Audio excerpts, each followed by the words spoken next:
sait que si on poursuit les trajectoires actuelles d'émissions, à la fin de ce siècle, nous risquons d'être entre une hausse moyenne du niveau de la mer comprise entre 60 cm et 1 mètre.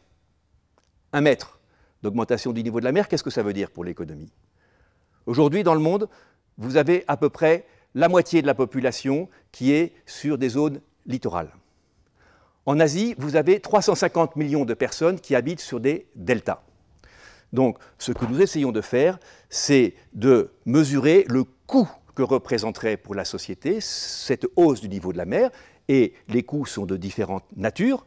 Vous avez d'abord des coûts qui sont des pertes de production. Le premier effet du niveau de la mer, c'est de saliniser les sols. D'où des pertes énormes de production agricole potentielle. Il faut mesurer ces coûts.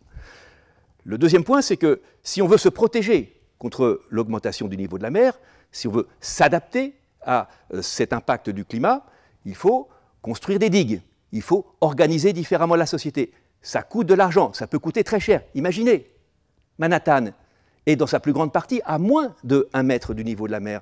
Vous imaginez ce que coûterait de protéger Manhattan contre une hausse de 1 mètre du niveau de la mer?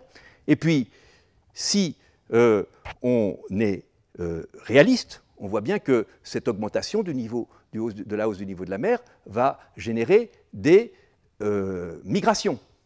Et ces migrations auront un coût, car ce seront des migrations pas du tout choisies, ce seront des migrations obligées. Donc le premier boulot des économistes, c'est d'essayer de mesurer, d'évaluer le coût futur des dommages climatiques.